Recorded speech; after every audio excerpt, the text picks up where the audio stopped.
വയനാടും ചേലക്കരയും ഇന്ന് വിധി എഴുതുകയാണ്. ഈ 7 മണിക്ക് പോളിംഗ് തുടങ്ങി ഇത്രയും സമയമാകുമ്പോൾ തന്നെ 20% പോളിംഗ് രണ്ട് മണ്ഡലങ്ങളിലും, പാർലമെൻറ്റ് മണ്ഡലത്തിലായാലും അതുപോലെ തന്നെ നിയമസഭാ മണ്ഡലത്തിലായാലും പോളിംഗ് ശതമാനം വളരെ കൂടുതലാണ്.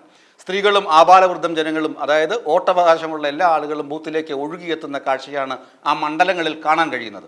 ഇനി ചേലക്കര ആർക്കൊപ്പം നിൽക്കും, വയനാട് ആർക്കൊപ്പം നിൽക്കുമെന്ന് ഏകദേശം ഒരു ചിത്രം ഇപ്പോൾ തന്നെ വ്യക്തമാണ്. ചേലക്കര കെ രാധാകൃഷ്ണൻ പടുത്തുയർത്തിയ ഇടതുകോട്ടയാണ്. അവിടെ UR പ്രദീപാണ് സ്ഥാനാർത്ഥി. ആ സ്ഥാനാർത്ഥിത്വം സംബന്ധിച്ചൊക്കെയുള്ള ധാരാളം ചർച്ചകളും വിവാദങ്ങളും വിമത പ്രശ്നം ഇതൊക്കെ ഉണ്ടായിരുന്നു.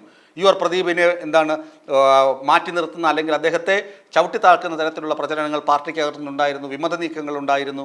എന്നാൽ രമ്യ ഹരിദാസിന് അവിടെ ഈസി വാക്ക് ഓവർ നടത്താൻ പറ്റുന്ന തരത്തിലുള്ള ഒരു പശ്ചാത്തലം അവിടെ ഉണ്ട്. കാരണം കോൺഗ്രസ്സുകാർ ഒറ്റക്കെട്ടായി നിൽക്കുന്ന കാഴ്ചയാണ് ചേലക്കരയിൽ കാണുന്നത്. ചേലക്കരയിൽ BJP അത്ര ശക്തമായ പ്രകടനമല്ലെങ്കിലും ഒരു ത്രികോണ മത്സരം തന്നെയാണ് ചേലക്കരയിൽ നടക്കുന്നത്. വോട്ടെടുപ്പ് അതിശക്തമായി പുരോഗമിക്കുകയും ചെയ്യുന്നു. വയനാട് അറിയാം, 3 മുന്നണികളും മത്സരിക്കുന്നുണ്ടെങ്കിലും പ്രിയങ്ക ഗാന്ധിക്കാണ്, അതായത് UDF കാൻഡിഡേറ്റായ പ്രിയങ്ക ഗാന്ധിക്കാണ് മുൻതൂക്കം കൂടുതൽ. അതുമാത്രമല്ല, പ്രിയങ്ക ഗാന്ധിയുടെ കന്നി അംഗം കൂടിയാണത്. കന്നി അംഗം വയനാട്ടിൽ നിന്ന്, വയനാട് ജനതയ്ക്കൊപ്പം നിന്ന് ഉള്ള പോരാട്ടമാണ് പ്രിയങ്ക നടത്തുന്നത്. അതേ അവസരം തന്നെ വയനാടിൻ്റെ പോളിംഗ് പശ്ചാത്തലം പരിശോധിക്കുമ്പോൾ ചൂരൽമല ദുരന്തത്തിൽപ്പെട്ട 211 പേരുടെ വിയോഗം ഒരു കണ്ണീർപ്പാടായി ഈ വോട്ടെടുപ്പ് നാളിൽ നിലനിൽക്കുകയും ചെയ്യുന്നു. പാലക്കാട് നമുക്കറിയാം, ഇന്നായിരുന്നു തെരഞ്ഞെടുപ്പ് വച്ചിരുന്നത്. പക്ഷേ കൽപ്പാത്തി രഥോത്സവത്തിൻ്റെ പശ്ചാത്തലത്തിൽ രാഷ്ട്രീയ കക്ഷികളും അതുപോലെ തന്നെ സാമുദായിക സംഘടനകളുമൊക്കെ ഇലക്ഷൻ കമ്മീഷനോട് അഭ്യർത്ഥിച്ചതിൻ്റെ ഭാഗമായി കൽപ്പാത്തി രഥോത്സവത്തെ തുടർന്ന് ഇലക്ഷൻ 7 ദിവസം മാറ്റിവെച്ചിരിക്കുകയാണ്. 20-ാം തീയതിയാകും പാലക്കാട് ഇലക്ഷൻ നടക്കുന്നത്.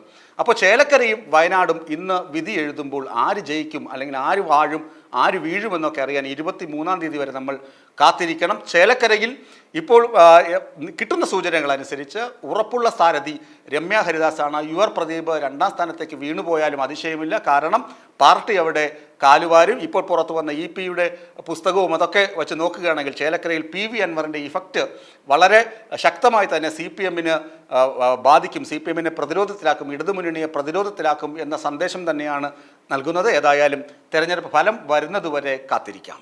ഈ വീഡിയോ നിങ്ങൾക്ക് ഇഷ്ടമായാൽ ലൈക്ക് ചെയ്യുക. കൂടുതൽ വീഡിയോകൾക്കായി യോഗനാഥം ന്യൂസ് ചാനൽ സബ്സ്ക്രൈബ് ചെയ്യുക.